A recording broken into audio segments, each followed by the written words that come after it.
Today, we got Bill and Bob, and we're having a discussion. A couple of old guys with a lot of experience interacting with human beings, still trying to figure it out. Figure it out, what's going on?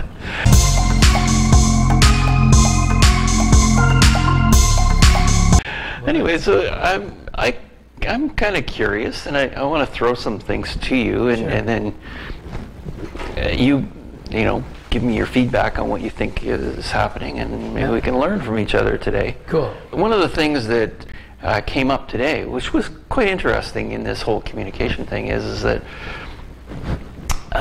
this lady Vandana Shiva, and she's from India, and she's a proponent of community, the old style, where the people in the Punjab, they grow their own food and all that kind of thing. And now you've got the new modern era where they want to genetically modify everything, and they want to bring in their new form of agriculture. The problem is it's disturbed what has happened there so much and put the farmers into debt because they only wanted them to grow certain crops. And when those crops didn't turn out the way they should, they became financially indebted to the bigger machine, and their way out is to commit suicide. And so there was many people taking their lives as a result of that. Wow. And what I'm looking at here is I'm trying to not make one side wrong against the other. I'm just talking about two different approaches here. And it's kind of the same way you approach somebody that comes to visit you, right? They have a perception of what's going on in their life, and they have a perception of what's interfering with that.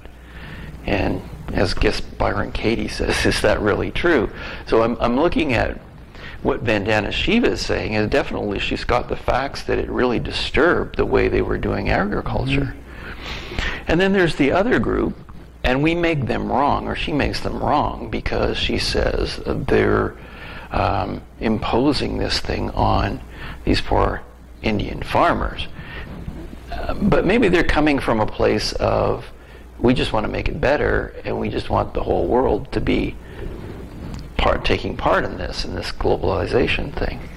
So for me, it was quite interesting to think that maybe it's not so much that one is really wrong and the other one is really right. It's kind of like, how can they meet in the middle and say, okay, maybe this genetic stuff might work in this particular field, and maybe this regenerative organic agriculture that they've been doing for centuries might work to feed them locally, but how can we make this work? And it's quite interesting that I've come across that on a bigger level, saying that we don't have this thing called communication, right? Where, you know, we can sit down and talk and dissect things, but when you take a side, you seem to hold on to that side, and then there isn't any room, like the landmark thing, already always listening. Like, you have your perception of what's going on, and you're holding on to it. And then when somebody comes in with something different, you're not seeing or hearing what they have to say, even though it might fit in somewhere. So that's my impression of what's going on. So I'd like your input on that too.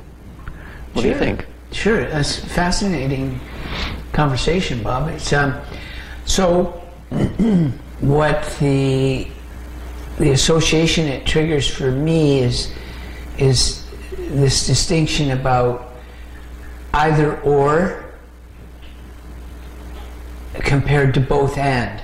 Right. But I think we have been indoctrinated or domesticated to believe that there is a right answer, right? Like, one's right, the other's wrong. Right. And we kind of don't even notice that we're already always thinking that way, that we have that pre-organized in our brains. Whether it's, I don't know, whether it's organized in our brains or our minds. But I guess it's more in our minds because we're kind of programmed to think that way. Right. And if we notice that, regardless of what the topic is, are we considering that topic as either or?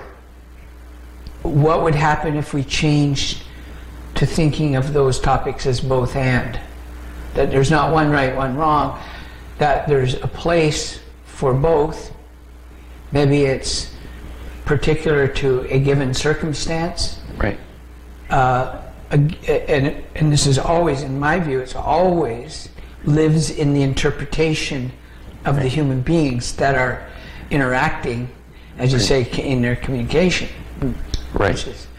Yeah. So, yes, I think that being able to see how your thinking is affecting your experience.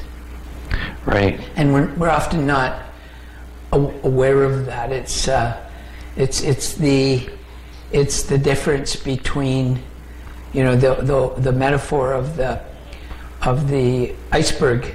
You know, we see what's going on in the surface, but yeah, what's this already always listening, or what's this frame that we're looking through?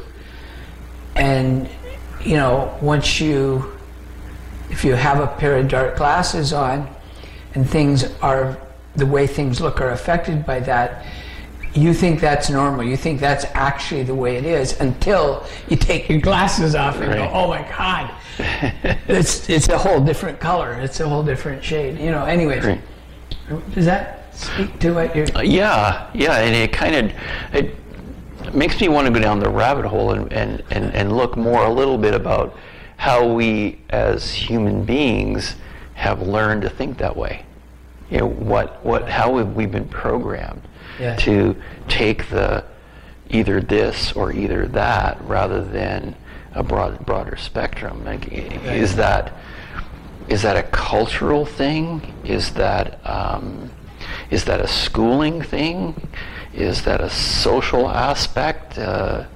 Is that a hierarchy of how our society is put together? Mm-hmm. There's so many questions there. You could dissect the educational system, and in my experience with the educational system, it's kind of set up. It's changing a bit now because I'm talking a lot more with the teachers, and they're saying it's changing. But excuse me. The way it appears to me, and again, this is my illusion. Sure. My map of the world is that kids go through school and they're looking for the A, right? Well, a certain group of them are looking for the A because they want to prove themselves that they're, and the school system seems to be set up that way, that they give praise to the person with the A, but the person with the A, and again, this is my perception. My perception is that person with the A learns to get that A because they can follow the rules, they can interpret what the teacher wants, and they can give them back exactly what they want. Now, the problem with that, as I see it, is that they learn to live within this box. Mm-hmm. And then to step outside that box is very difficult for them to do. Mm-hmm. Whereas kind of what they say, the A students end up working for the B and C students, because the B and C students kind of go, okay, I got it, that's enough. I understand it, right. Move on, right? So I didn't get an A. No big deal, I kind of get how it works. And it seems to me that plays out because a lot of really educated people, they like to stay within their realm of what they understand the world is based on their higher level of education, which trains them in a certain way over and over and over again. Yes. And the reason I say that is because I have experienced things kind of with a health background and have looked at broad spectrum in health, and because I'm more alternative health, which was maybe old-fashioned health, and modern health is more almost more mechanistic in trying to make A plus B equal C all the time, whereas in traditional health, like your social upbringing, what my Greek friends learned from their parents was quite different from what I learned, and my Chinese friends, what they learned from their parents, were quite different. Mm-hmm. But if you get into this stream of your buddies and say engineering, there's a certain way we do this, Yes. and you have this conformed idea of how to do that. Yeah. It's almost like we kind of go through that stage in our life, and we don't get a chance to say, hey, let's just goof off and do something completely different and crazy, as I do all the time, but it's just more fun that way. Yeah, exactly. So that's kind of the way I've been seeing things, and what's your opinion on that? Well, I just think, I mean, I kind of go back to your earlier story, and I'm still feeling a sense of sadness that just these interpretations and meanings and the associated values that are there would cause someone to go commit suicide because in the either or world they were failures and the result is taking your life. I mean, man, how sad, how... Yeah, it's not just a few, it's hundreds of thousands. I think Vandana Shiva said since 1990 or 1984, I think was when they started it. Yeah. There's been over 1 million people that have taken their life. Yeah. So, but again, that God. I think that's But it's living in this language stew, you know, and we don't notice we're in the stew, you know. One of my introductory conversations when I'm meeting with someone for the first time to talk about my life coaching program, the very first piece is a little riddle. So the riddle goes, and I think you know this one, Bob, but the riddle goes, if we're trying to sort of grok, where did that come from? Grok, that was from one of the movies. Do you remember what that movie was? Where they would say grok, which kind of meant that you got it. It was beyond understanding. Like you really get something, you grok it. Yeah. Anyways, so if you're trying to understand our being human, the study of ontology, you know, right, the study of being human, it's important to see what gives us our experience. Like, doesn't matter what the topic is, doesn't matter what part of your life, you have an experience of something, and what's the primary context for that human being experience? yeah. So, kind of get at it by talking about fish. Well, fish live in the water, water, right? And you see, so there's a sea. You could say sea, you could say lake. There's variations, but what's the central common theme is water. Fish live in water. I mean, if they weren't in water, we probably wouldn't call them fish. Right. It gives them their being. Yes, right. So then you say, well, okay, what about birds? Birds live in what gives them their being? Right. Yeah. They get to participate in the air. Yeah. So being in the air really defines their being. Right, but that's their context. Now, I mean, the key thing is they don't know they're in water, as far as we know. Right. I guess maybe if they were out of water for a while, they might really know. They might really miss it. So human beings live in... Yeah, that's a good question.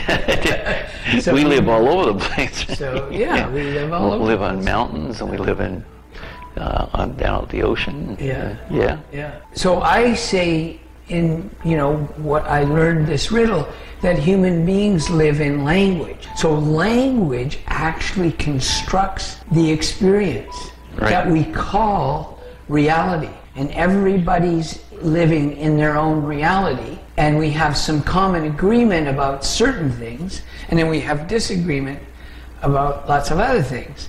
Right. But when we have agreements about what something means, then that becomes true. That becomes reality. Right. But is that truly reality? And is there a value in distinguishing that? Like, does it give you some kind of freedom or power if you can actually make that distinction?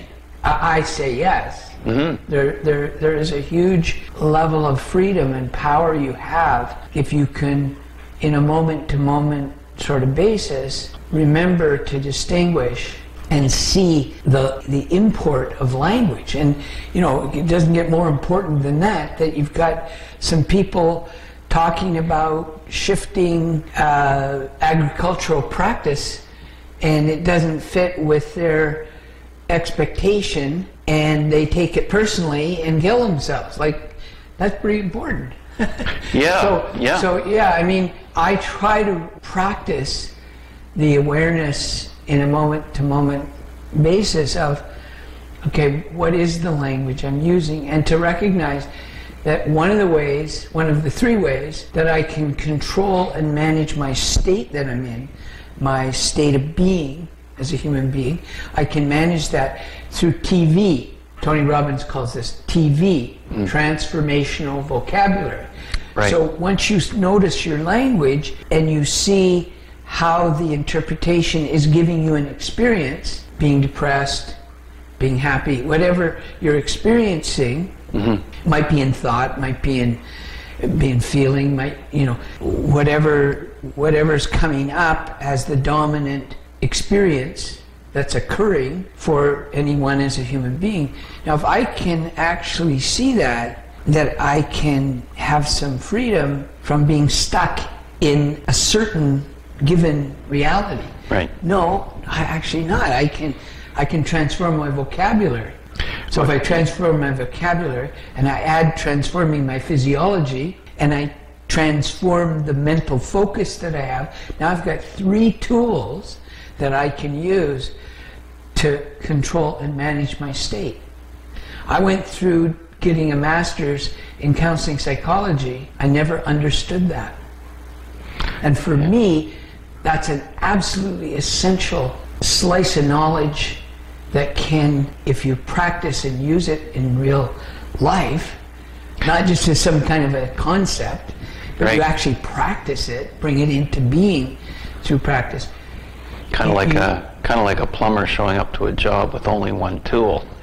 Exactly. And saying, I need you to fix this pipe. Well, I only got this one tool, but I'll keep working at it, right. And we'll see what we can do. A plumber would say, well, you're crazy. You need all these other tools because of all these other things. And so not even knowing that there are tools there that could get the job done more efficiently and effectively and bring you farther down the road to where you want to go is quite profound. That analogy you use reminds me of the analogy where, you know, if you only have a hammer, everything looks like a nail. Right. Might not be, but I got a hammer, so boom, boom, you know. Anyways, but the critical importance, I think, of understanding that we always are living in the soup of language, and because it's there, we're largely unconscious and unaware of it, and we take things to be true that aren't necessarily true. So it kind of goes back to that earlier conversation about, you know, there's different methods of farming, and, you know, there's the kind of older way, the newer way, and, you know, is it either or?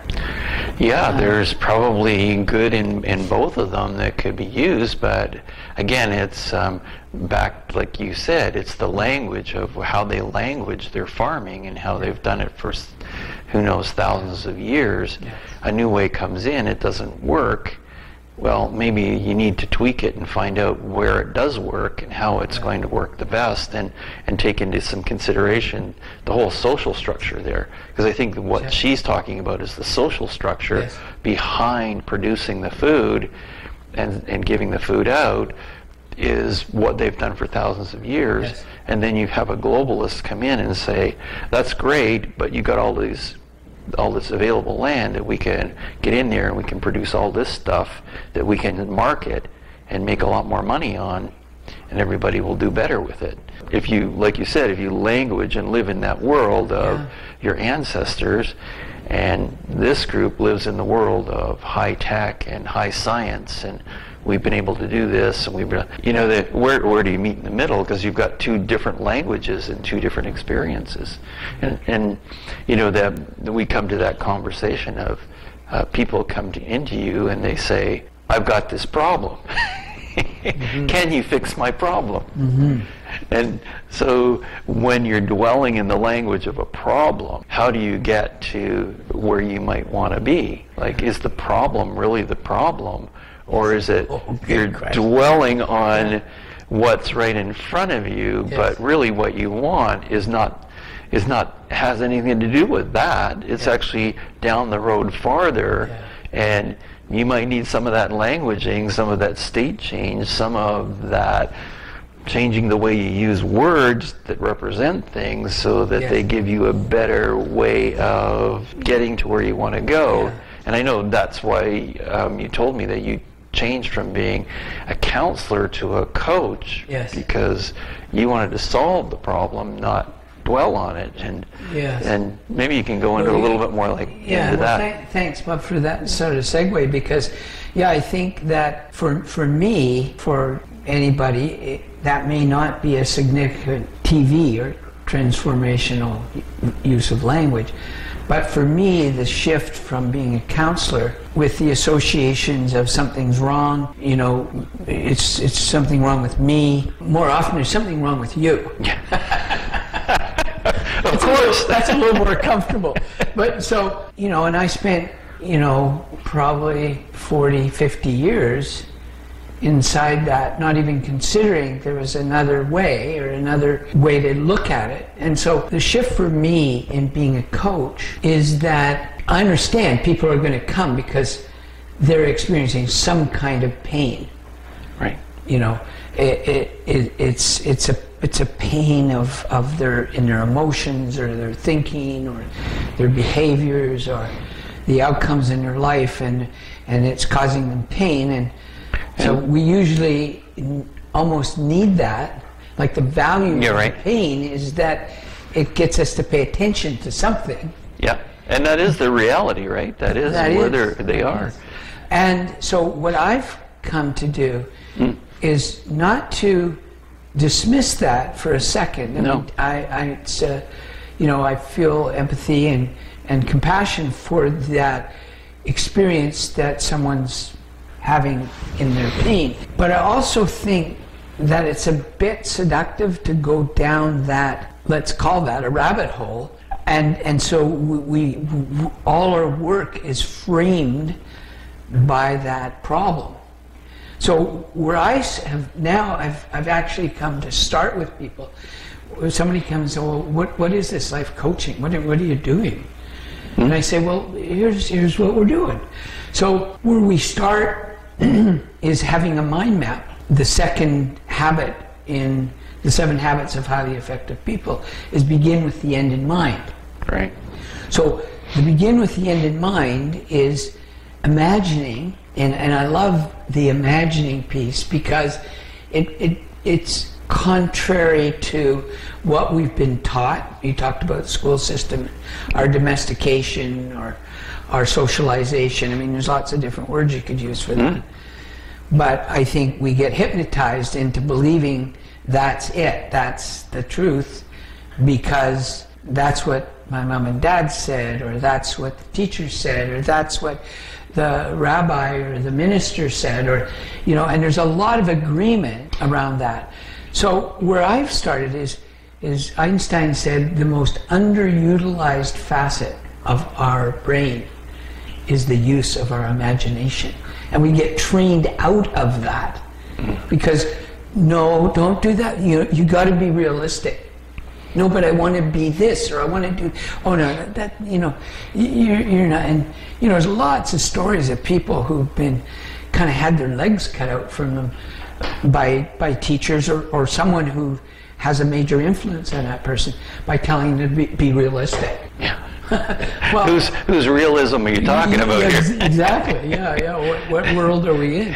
Whose world are we in? So I like to begin with imagining and living into a life that, and in capital letters, I am loving. So by languaging I am loving, if I use that language enough, then the program begins to become real that I am loving my life. Right. So I'm starting from loving my life and seeing that I'm the author and the creator of that life, beginning with imagining it. So imagine it and then make it real by living into it. Right. Right? I mean, the imagining part's important, but it will never happen unless you actually take action and live into it.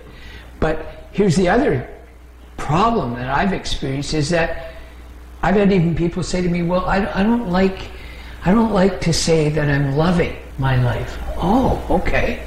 So what's happening there? That's interesting. No, and I've had a number Really? of people, and they want to change it to a life, a better life, or a life, an okay life. So again, how are we shading our experience by the language we're using, and are we maximizing our potential experience by how we're using our language? Is that the kind of the tall poppy syndrome? Don't put your expectations too high, because if you don't get there, you'll be totally disappointed. Exactly. Yes. Instead of saying, if you don't get there that way, maybe there's another way. Yeah. And if I don't get it, what will I learn? Or is there a potential to learn something? Right. So coaching is about learning. Coaching is about, as Stephen Covey in the 7th habit of the 7 habits of highly effective people says, sharpen your saw. Right. Which to me means it's the continuous, Tony Robbins call it CANI, constant never-ending improvement. Right. So if we can keep learning and we can keep evolving in our awareness of the learning, and we can grow. And the first habit, of course, is being proactive, which just means I am going to be more than 100% response able. I'm not going to be response able, because that able piece produces guilt and shame. Right. So I don't want to be able. I want to be able. Yes. Response able. So I'm sharpening my saw so that this whole business of living gets easier and easier as I sharpen my saw. The sharper the saw, the easier it is to cut the log, right? To live my life. Right. So there's a number of actual stages and practices of, brainstorming, getting the macro map of my life that I am loving, and I'm already messaging my brain that, yeah, I'm loving this, man. And right. moment to moment, I'll keep loving this, and I'll learn more and be able to love more. Now, so what was that problem that you came in with? Yeah. So, but let's address the problem from a new state. Physiologically, let's have a different mental focus. Let's transform the use of our language so it supports and moves us more powerfully forward. So that's sort of a beginning of the one piece of the work right. that forms the foundation of the life coaching program that I've been blessed to develop over the last 17 years. I mean, there's some things that have influenced that prior to those 17 years for sure. Mm-hmm. But it had very little to do with my university training, with my MA, which kind of gets a lot of credibility in the mainstream, in the system. Right. Sometimes you can almost have to have that. The credentials. But you got to have the credentials. It's only a ticket. If people stop there, because I always think, when we're talking about education, to me, universities, schooling is probably 10, 15, 20 years behind the cutting edge, because we're learning so much so fast, and it's hard to assimilate it all and make sense of it. But it's the same. I think along that lines, Mark Twain used to say, don't let your schooling interfere with your learning. Yeah, absolutely. And going down that road, because you're now taking somebody into a territory that they're not familiar with. Yes. Because now they're actually, oh my goodness, you mean I get to decide what my life should be? Yeah. Yeah. And that is kind of a new territory for somebody to go down. And I know I run into that with my clients sometimes. Yes, and they seem to be stuck in this one area, and I say, well, did you ever think of this? And they go, oh, can I do that? Sure, why not? Lots of people. Yeah. And what I found with some of the programs that I've been in over the years, especially these marketing programs, with the whole new thing with the internet is that there's these tribes, they call them tribes or groups that get together. Mm-hmm. And what I found was a person with a particular problem and learned a way to solve it in an unconventional way became very powerful and became actually a major teacher in their little tribe and helped a lot of people. And it was totally out of mainstream. Like it was totally out of the context of going to a counselor, but they set up their little group. And they have these getaways and they have these experiences, but it's kind of so far closer to what you're doing, is creating a life rather than being stuck in the problem. Yes. They actually go, okay, let's go down this road, and here's what you can be, and here's how you can be, and I've done that, and here's how I've done it. Let's see if we can find a way for you to get there. Right. Because I know it works, because I did it, and you have similar problems, so let's take that road. Right. And I was quite astounded talking to some of these. There was a group of young ladies that were helping these other ladies, and some of them were 20 years older than them that had been stuck in their problem. And they said, well, you know, here's another way of looking at it, and here's what I did. And then they got this great following. But again, they weren't stuck in the idea of trying to fix a problem. They were saying, where do you want to be in your life? What do you want to do right now? What do you want to create? Right. And let's look at how to create that, which astounded me. I mean, I was just like, oh, good for you. Yeah, and I like how you also brought the importance and the potential value for community. You know, so you're in a group of people like-minded, who are being very authentic, sharing their living experience and how they see it and what they've practiced or done that is making a positive difference, getting an outcome they want. And but we've been trained to think you gotta focus on reality. You got to focus on problems. You got to fix them. You got to solve them. Maybe not. Maybe there's a way that problems can just disappear. Maybe you don't need to deal with them.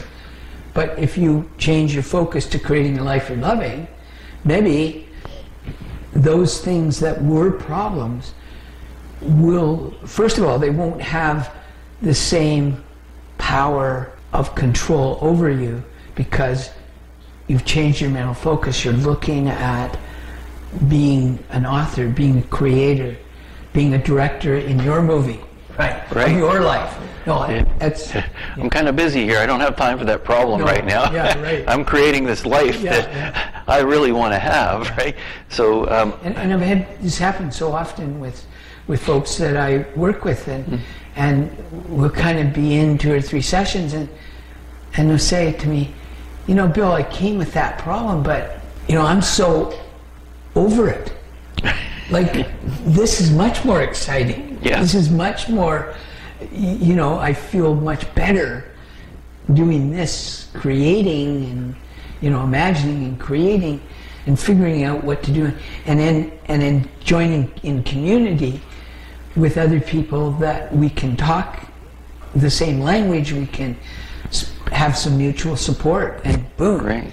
And you know, that can affect, you know, so it's like the problem has disappeared, and in its place is this vibrant, enjoyable experience. And not doesn't mean sometimes it's not easy, sometimes it might be still hard, but somehow when you've got something that may seem difficulty, and you could go, how can I sharpen the saw? Can I find a way to make this easier?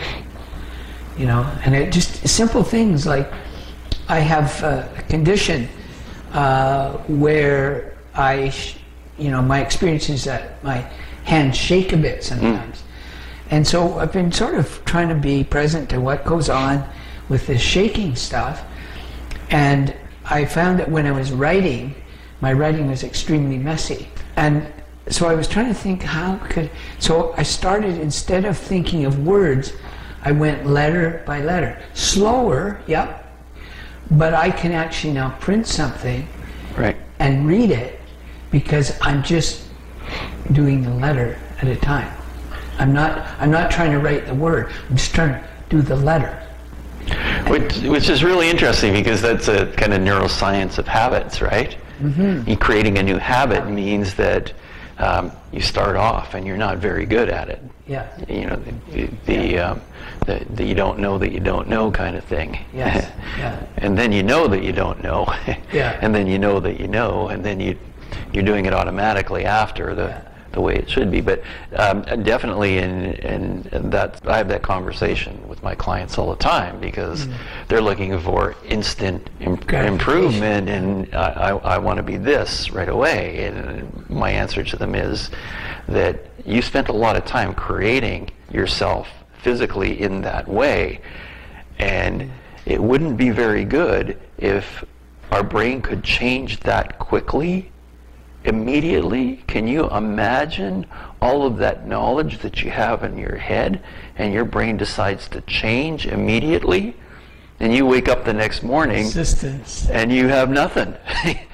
Your brain has just changed on you. No, there's a process, and there's a reason we have a process like that, and that we build in things over time that we utilize, and we retain everything that we've had before. Now, if it's a negative habit, we can program something better over it, but unfortunately, it's still back in there. And it might come out again, but you just have to be aware of that.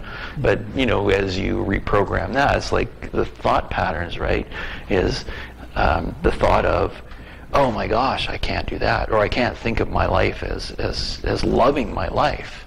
Well, that's because you have this habit of thinking that you can't think that way. Yes, for sure. If you just for a second said, how would that be if you could actually love your life, right? Yeah. How amazing would that be? Yeah. Just think about that. And guess what? I always tell my clients this too, and that is that you can actually lie to your brain. Absolutely. You can lie to your brain and create this amazing outcome. Yeah. And that actually gives your brain more reason to take you to where you want to go than going, I don't know if I can do that. Oh, you're not being realistic. No, I mean, it's true, absolutely true. Yeah, so habits are meant to be changed, and there's a way to change them. And there are shortcuts, like you said, languaging and changing your state and putting yourself into a position where, holy cow, you know, this is possible. And if you just make that one little change, you go, oh, I didn't think I could do that. Wow, I could do that. And like you were saying with your clients, they don't have time for their problems anymore because they're so busy working on the outcome of where they want to be. Yeah. Which is kind of difficult. Yeah. But it, you know, and it just comes back to that problem with human beings, is that we're so trained to be in that box of living with, well, I just want my life to be okay. Right. Because that's not in my box. You know? Yeah. A loving life. That kind of doesn't fit with my identity. Yes. I have to change my whole identity. Embrace that. Yes. Which is actually true.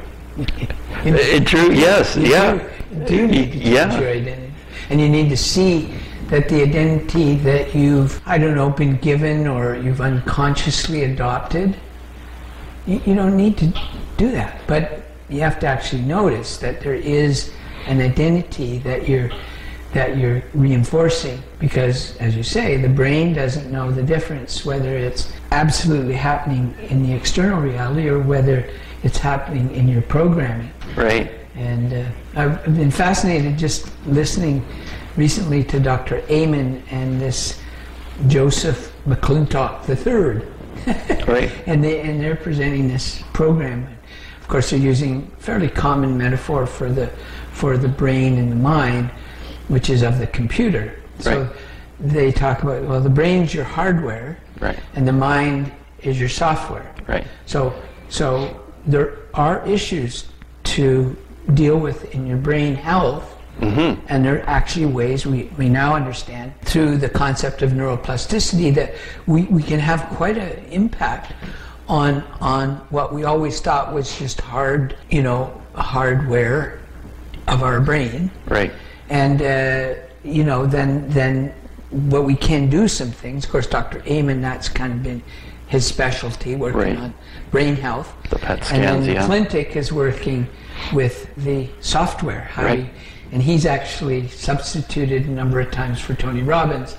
So he obviously is Right. is at that skill level, and that Tony would feel comfortable handing the baton to him. Right. So the two of them are presenting this, what to me looks like a tremendous certification program to train people, so that they have the knowledge and the skills and the practices that they can work with themselves first, and then serve others by sharing that knowledge and in training others to have the same way of impacting and getting different results than they had before. But it takes, you can't do the same things that you were always doing and expecting a different result, right? You know what that's called. Yeah.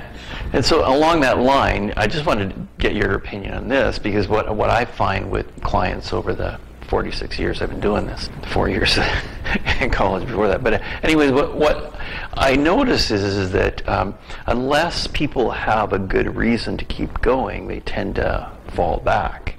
And Right. that's why, you give people exercises to do. Right. And maybe, I think the most positive studies would say 30% might do it.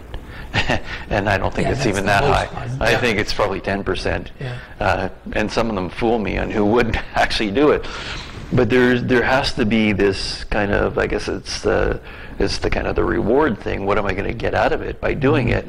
And am I really getting there? And how do you reinforce with your clients? Oh, what a great question. Yes.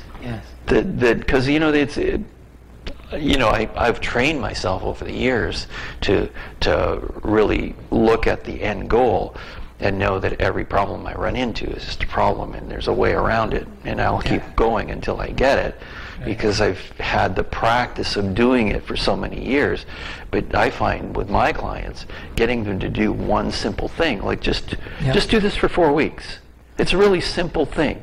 For 4 weeks, just do that and see what happens. Well, they might do it Maybe for 10%. 2 or 3 days, and then they go, how do you reward people or get them to get a reward for getting that little bit done and a little bit more and a little bit more? So again, I think it all starts with languaging. I have two tools that most people probably will have heard of, and one of them, and most of my tools are like mental tools. There are some physiological tools, but the two mental tools is the statement about small strokes fell huge oaks.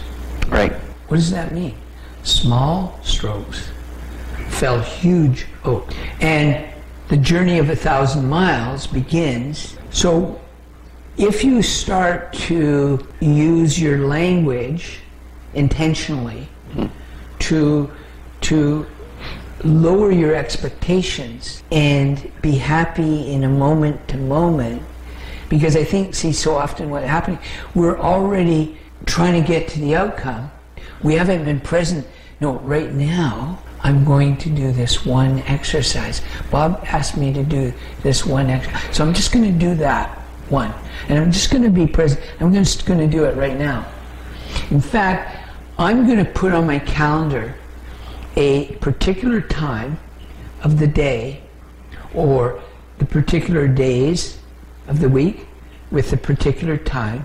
I'm going to put that on my calendar. Or I'm going to put it somewhere where I don't have to remember it, but the memory. So the beauty of our phones now is you set that into your phone, and you get a beep, beep, beep, and it goes, oh yeah, I'm due to be here, or I'm due to do that. So we've got these built-in now mechanisms that can really help serve us. But I think we get way too far ahead of ourselves, and we want instant gratification. Right. So if we can make the instant gratification be about just doing it this one time at this time, that's it. I'm not looking at writing the whole word. I'm just doing one letter at a time. Helps me slow my nervous system down, helps me regulate the ability to print the word. Eventually. It takes longer, yeah. So I have to develop a bit of patience and appreciation that, and you were referring to, these things take time. This occurred over a period of time, whether you knew it or not, and you got these shakes. Now, I don't know, I don't know yet, it's still experimental for me, but can I actually retrain my brain? I mean, I think I can. Definitely, yeah. So I think I can if I practice that enough, and I keep the little bit, keep the focus on the little bit, the small stroke. Yep. And if I keep doing the small stroke, in time that huge oak is going to fall. Yep. That old habit is going to be replaced by a new habit. So I see that problem as being one of getting way too far into the future. Right. So coming back into the present, making it a very small piece, having it structured and scheduled into your day with some mechanism to remind you to do it. Right. Chances, I think, go from whatever that 10%, I think they go much higher. I don't know how much higher. Yeah, I think with the reward, once people see progress, they are really on board to keep going. Yeah. It's when they don't get progress is that they and it's quite interesting that the reason I say that you can do it is because there's a whole system called Feldenkrais based on telling your body what you want to feel, not what you don't want to feel. Right. And most of the other therapeutic approaches are emphasize the pain, feel where the pain is, push through the pain. Well, Feldenkrais says don't reinforce the pain. No. Feel how it feels to be at ease and in comfort, right? So with your hand, how is it when I do that one little bit, that just a certain way, that my hand, I can do within that little bit, and there's no shaking at all. And then gradually you expand it and expand it and expand it, but you're keeping your brain focused on doing it the right way, the easy way, at ease, and not forcing, and then your brain repatterns that and takes that new one on. But they're all just habit patterns, and it's kind of the way the brain works. And I always look for the concept behind it. What is it? Yes. So reinforce what you want, not what you don't want. So if you're forcing your shoulder to move this far and it hurts there, you want to push it up here, well, why not just get it moving just within the comfort range? And in golf, there's an interesting way that Feldenkrais looked at, and that was, so if I'm swinging one way like this, and that's my swing, and I come to here and I'm going, oh, that's a bit restricted here, but if I go 3 times the opposite way, and then come back this way, all of a sudden it's like, whoa, how did that happen? Right. It's giving your body an example of a nice, comfortable way of doing it. Right. And then you're back into the comfort, and now your brain goes, oh, I can do that. Yeah. But you're noticing the restriction here. Oh, I can only go this far. Right. Now you're noticing, oh, this is nice and easy this way. Yes. And then you can come back, and and so it's all about giving your brain what you want it to do, and giving it an example, and then working with it. But we do have beautiful examples. Yeah, and it's the way we're programmed too. It's our bodies have been programmed to do it that way, which is quite interesting. Yeah. But again, it's like you got to push through, right? Yeah. And Feldenkrais. If it doesn't, I mean, I used to play football, and it's just like, if it doesn't hurt, then you're not doing a good job. Yeah, right. You know, play through the pain. You know, and I think there's a time for that. There definitely is. Yeah. But you know, But on the other hand, you don't this goes back to our original. There's more than one way to deal with this. You know, and so can we stay loose enough to be willing to consider a different, you know, a both and rather than either or, you know, and then how can we enjoy this moment, because we're so fixed on that big outcome at the end, rather than, well, how could I enjoy that movement this way that feels easy and comfortable and smooth and good, and then, you know, and then if I go from there to this, does it make a difference? Oh, yes, it does. Yeah, I've done that exercise. Yeah, I know it's pretty interesting. I tell it to my golfers, and they go, "Oh, that's easy." Yeah, so why don't you practice that with your body and pay attention to the good parts and emphasize those rather than looking at the sore points all the time. Yeah. Then it's kind of a big paradigm shift. But again, you know, here we are back at the same thing again, where so I do encourage my clients to look to what they're doing. Is the one thing I get a shock with sometimes is, I say to somebody who's had this chronic problem for a long time, I say, okay, so what are you going to do with all your time once that this problem is no longer with you anymore? What are you going to do with that? Wow, you should see the expression on their face. They go, they've never gone down that road. No. And so... and that's that shift from problem and handling difficulty to imagining what it would be like. I mean, I can identify with that, because I had, you know, I just went through, I call it the year of surgery, and you know, I had surgeries on carpal tunnel with both my wrists. I replaced a hip, I replaced a shoulder. Right. The collective pain that I had been in for probably 3 to 4 years disappeared. Excellent. So now I get to experience no pain there. And now what can I do that I couldn't do before? So, you know.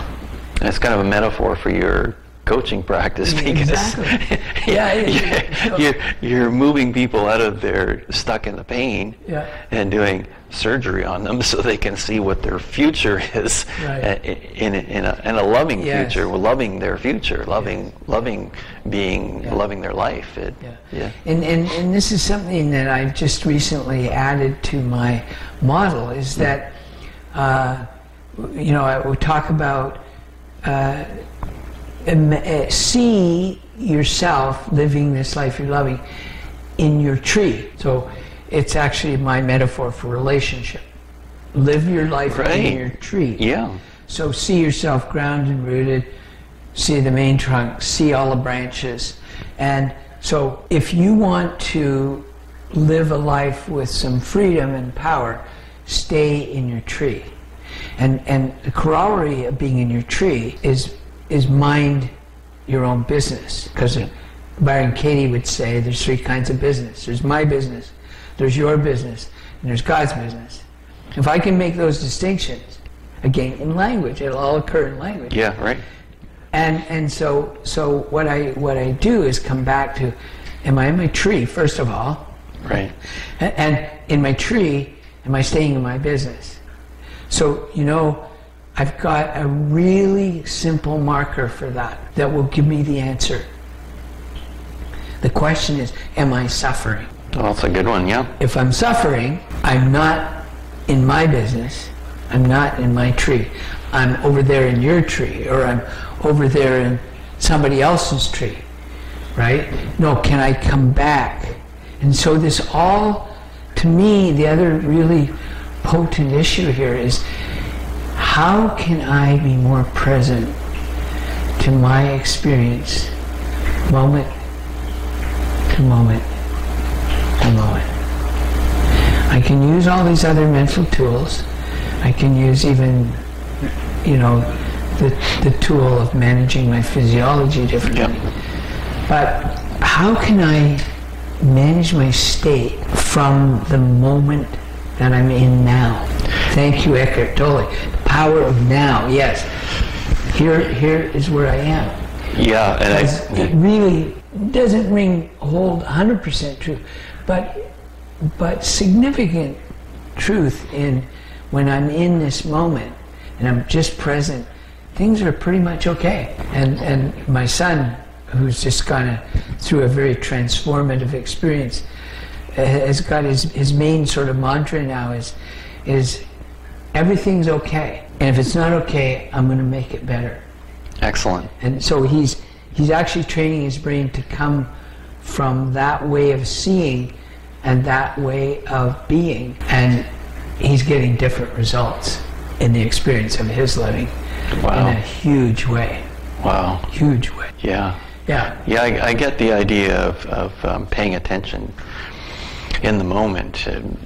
The years of martial arts that I started in martial arts at 12, Yeah. and it was always the whole point of the kind of the Oriental approach to martial arts is focus. Yeah. Focus, right? Yes. Yes. Pay attention, right? Yes. There's certain things that if you're going to get thrown in judo, focus. If you're doing randori or free practice with your opponent, focus on how they're attacking you, Yes. and focus on what your response is going to be. Yeah. And if you're not focusing on that, then you're going to be taken advantage of. Right. And in our brain, if we're not focusing on where we're going in a particular direction, then our brain's not going to be taking us there. Yeah. And so and just the practice of just observing things is really important. And there's different exercises we do in martial arts that Yes. make us very focused on particular things, Yeah. and being aware of everything around you, because in martial arts, if you're being attacked, you have to have this awareness of everything around you, and you have to take a stock of every single thing and notice it, where it is and the place it's in, and where is that thing that's out of place, and what is that, and so it is very intensely focused. Yes, and yes. very finely tuned. No, that's great. I don't know what you call it, an analogy or a metaphor, but it's it's kind of a training to be present and to see things, kind of holistically, right? And because one of my other favorite tools is whatever I'm trying to fix or change, whatever I'm resisting really the way it is, which everybody goes, well, of course, how would anything change or get better if you didn't resist it? But I think there's a truth that whatever you resist actually persists. Yeah. Because you're in this dynamic tension with it. It persists. So the only way you can make it disappear or dissolve it is by accepting what is. It doesn't mean you approve or agree with it, or but you have to get this is the way it is, and this is the tremendously powerful message in the learning that I've done with Byron Katie's work. Right. Yeah. From her seminal book called Loving What Is. And when I can love what is, rather than resist it, try and change it and fix it. So this kind of goes back, again, it goes back to this model of am I fixing, changing, or am I creating something that I can love through new knowledge, through new awareness, through higher levels of practice, moment to moment. Right. To moment. Yeah. Yeah. So It's just spending the time to stop. Stop. In our busy world where we've got 10 things on the go at once, just stop and notice how things are. Be still. Yeah. In that moment. Yeah, I developed a little exercise called micro-movement meditation, where I give people certain movements to go through, and very, very subtle movements, and they have to be super subtle, because when you're doing it very subtly, it takes a lot of concentration up here, Yes. and your mind doesn't have a chance to wander anywhere because it's so focused. You can't be in two places at once, right?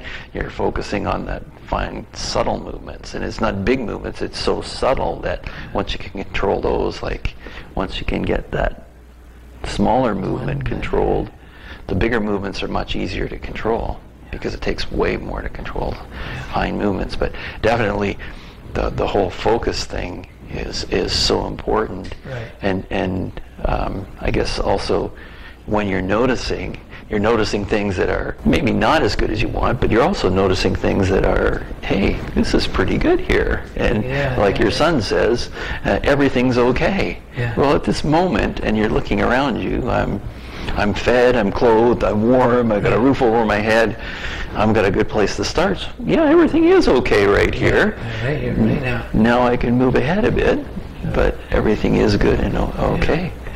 Yeah, I mean, you can ground yourself and center yourself in that, again, in that language-created experience, then you have power. And the thing that strikes me, some of this is so radically simple. Mm-hmm. You know, too simple for our complicated minds. I think Michael Singer says, our minds are a very dangerous place, or a magnificent experience. Either or. Choose your state. Choose your experience. Yeah. Wow. Well, this has been great. I love this conversation. Yeah. Well, that was good. Yeah, a lot to think about. Maybe we can pick up the conversation again sometime. I'd love to. Yeah, because I've got so many other elements of my coaching program. Right. And so when I meet with someone, I ask them to commit to a 2-hour session, and we do. Great. We have a dialogue, and I present a number of the distinctions. I've just introduced this very beginning distinction. There's probably 5 or 6 other significant distinctions in the program, which forms the foundation of the work we do. And then there's a curriculum where you study 7 habits, you study the five agreements by Don Miguel Ruiz, and you look at the work of Byron Katie. Yes. And there's a couple of other sort of books, and I'm sort of moving people away now from just the books, but because now we have this experience of being able to go on YouTube and pick up a lot of this information through a conversation with someone who's originating these different conversations, right? Right, yeah. So we're just adopting, so it becomes, do I have a powerful conversation that's going to lift me and carry me to where I want to go? And so I want to, I remember doing this work one time with a program called the Landmark Forum. Right. And I remember a woman standing up and talking to the forum leader. And at one point, after listening to her for a while, he basically said to her, "Can you just stop? Can you get out of that conversation you're having? And can you come over here and join this conversation with me? Because I think you'll see a very different outcome." So what conversation am I in right now? Yeah, that's a good point. Yeah. And so, I'm so going I'd down love this to road. have more conversations. Yeah, that's great. Yeah. Thanks, Bill. That was super. Yeah, thank you. Enjoyed it. Thank you very much.